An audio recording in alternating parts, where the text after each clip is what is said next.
ఈ రోజున మీ ద్వారా చంద్రబాబు నాయుడు ప్రభుత్వానికి, చంద్రబాబు నాయుడు గారికి కొన్ని మంచి మాటలు చెప్దాం అనుకుంటా ఉన్నాం. చంద్రబాబు నాయుడు గారు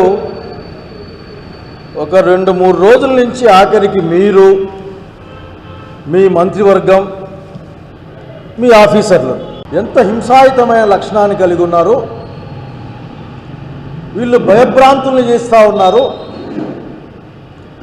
ఏమైనా సరే మేము దాన్ని తట్టుకోం, మేము దాన్ని ఒప్పుకోం, అటువంటి ఆలోచన ఎవరికి వచ్చినా భరించమని మీరు మాట్లాడుతూ ఉన్నారు.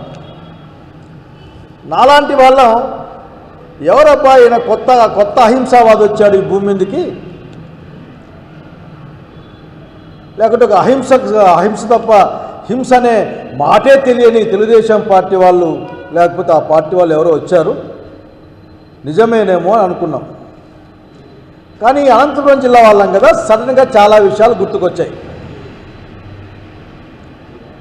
నేను ఒక మాట మీకు చెప్పాలనుకుంటున్నా.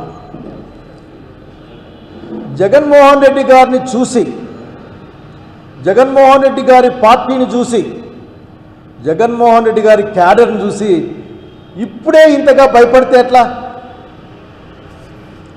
ఇప్పుడే ఇంతగా భయపడితే ఎట్లా? మీరు బాబు గారు, మీరు భయపడమే కాకుండా మీ కూటమిలో ఉన్న ప్రతి ఒక్కరికి కూడా మీరు మీకున్న భయాన్ని అంటిస్తూ ఉన్నారు.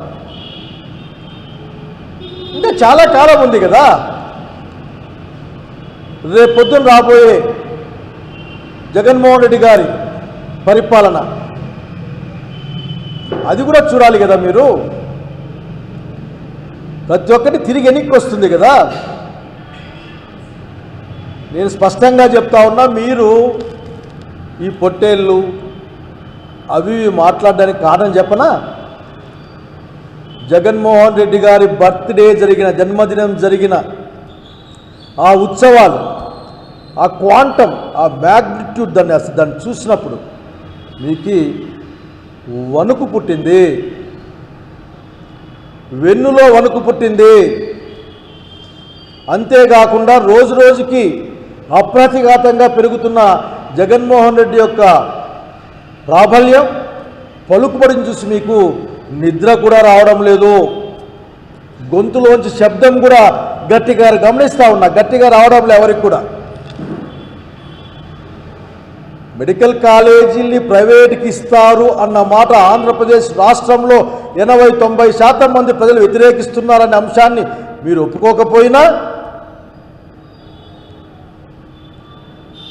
మీరు దాన్ని కూడా దారి మళ్లించి ప్రజల దృష్టి మళ్లించేందుకోసమే ఈ రోజున మీరు ఈ పొట్టేళ్ళ తలకాయల గురించి మాట్లాడుతూ ఉన్నారు.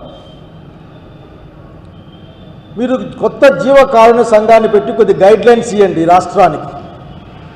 నేను అధికారులకు కూడా చెప్తా ఉన్నా, మీకు చాలా పనులు ఉంటాయి, అసలు ఏం పని లేనట్లు ఆఖరికి ఆ కేసులు పెట్టి పంపించేసి పాపం వాళ్ళకి ఛార్జీలు దండగా, ఆ డీజిల్ దండగా, స్టేషన్ బెయిల్ వచ్చే వాటి కేసులను కూడా, కేసు పెట్టడమే అనవసరం, స్టేషన్ బెయిల్ రావాల్సిన వాటిని కూడా మీరు తీసుకెళ్ళి పాపం జడ్జి ముందు పెట్టి జడ్జి అక్కడికక్కడ మిమ్మల్ని మందలించి పంపిస్తే మీకు ఏమన్నా మర్యాద ఉంటుందా, ఏమైనా గౌరవం ఉంటుందా అని చెప్పాలనుకుంటున్నాను నేను పోలీస్ అధికారులని. అయ్యా, నా కాన్స్టిట్యున్సీలో కూడా జగన్మోహన్ దినాన నేను స్పష్టంగా చెప్పాలనుకుంటా ఉన్నా, నేను అన్ని రకాల హింసలకు వ్యతిరేకం.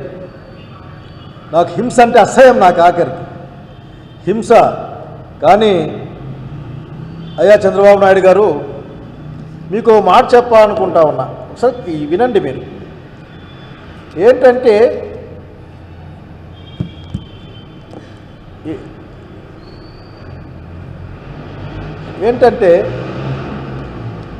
మీరు ఈరోజు సాగిస్తున్న పరిపాలనే భయాన్ని, హింస, రాష్ట్ర ప్రభుత్వమే అసలుకి నిన్న నిందితుల్ని మీరు కొట్టుకుంటూ నడిపించుకుంటూ పోయారే, ఏం మీకు కనపడడం లేదా? అంటే మీకు అది ఎవరిని భయానికి గురి చేద్దామని, ఎవరిని టెర్రరైజ్ చేద్దామని, ఆంధ్రప్రదేశ్ రాష్ట్ర ప్రజలకి భయాన్ని పెట్టి వాళ్ళని టెర్రరైజ్ చేద్దామనుకునే మీ ఉద్దేశం తప్ప ఇంకేమైనా దాంట్లో ఉందా అని స్పష్టంగా అడుగుతా ఉన్నాం. పాపం ఆ కిరికెరలో ఓ 20-30 పొట్టేళ్ళు మీ బావమరిది గారి గెలుపు తర్వాత అనుకుంటాను, కిరికెరలో హిందూపురం దగ్గర వాటిని హారాలుగా వేశారే. హారాలుగా వేస్తే కూడా మీ దగ్గర లేదా? మీకు కనపడకపోతే మేము పంపిస్తాం. ఏ మొహమాటం లేకుండా మీకు కనపడకపోతే మేము స్పష్టంగానే పంపిస్తాం. ఆ రోజున్న ఫ్లెక్సీల్ని నేను పంపిస్తాను. ఏం పెద్ద దీంట్లో ఏం మొహమాటం ఏం లేదు. అట్లాగే బుక్కరాయ సముద్రంలో ఇది చంద్రబాబు నాయుడు గారు మీ బామర్ది, వాళ్ళ నాన్నగారికి మీరు అన్యాయం చేసినా సరే మీ పంచనే బతుకుతున్న మీ బావమరిది గారు హిందూపురం ఎమ్మెల్యే గారి ఫోటో అది. మీకు కనపడదా? బహుశా ఆ రోజు మీరు సంతోషపడ్డారా? పోన్లే బావమరిదికే సంతోషపడ్డారంటే మీది కూడా ఇక్కడ ఒకటి మాకు కనిపించింది.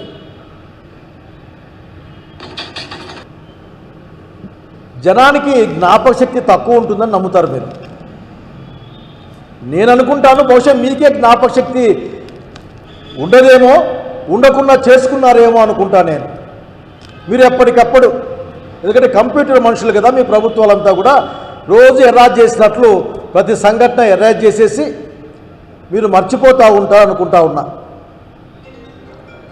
కాబట్టి మీరు మీటింగ్లో కూర్చొని చెప్తా ఉన్నారు, ఏంటండి అసలుకి మీరు నరికేసి రక్తం చల్లేసేది కాదు, వేటికో తలకాయ కొట్టేస్తారు పొట్టేళ్ళకి. ఇక్కడ మీరు ఏం చెప్పాలనుకుంటున్నారంటే, మా దగ్గర ప్రభుత్వం ఉంది, మా మాట వినే పోలీస్ అధికారులు ఉన్నారు, మేమేమైనా చేస్తాం, జాగ్రత్త అని ప్రజలకు వైఎస్ఆర్ కాంగ్రెస్ పార్టీకి చెప్పాలనుకుంటా ఉన్నారు. నేను హింసను వ్యతిరేకిస్తూనే ఒక మాట చెప్తా ఉన్నా. మీరు కొత్త చట్టాలు చేయాలి ఇంక అర్జెంటుగా మీ పోలీస్ శాఖ అంతా కోళ్ళు తల కింద తీసుకుపోతా ఉన్నారా, లేకపోతే బాతులు మెడబట్టుకొని తీసుకుపోతా ఉన్నారా అని చూడాల్సిన అవసరం ఉంది. ఎందుకంటే చట్టంలో అవన్నీ ఉన్నట్టు నేను చిన్నప్పుడు చదువుకున్నా, నేను డాక్టర్ చదివేటప్పుడు అవి చదువుకున్నా నేను. అట్లాగే ఆ కబేలాల్లో వాడికైనా మత్తు మంది ఇచ్చేమని చంపుతా ఉన్నారా, ఏందో చెప్పాల్సిన అవసరం. ఎందుకంటే చర్చ మొదలుపెట్టారు మీరే. కనుక సంస్కరణ అనేది ముందు మీ దగ్గర నుంచి మొదలు కావాలి. ఊరికే నీతులు చెప్తే కాదు, నీతులు చాలా చెప్తా ఉంటారు.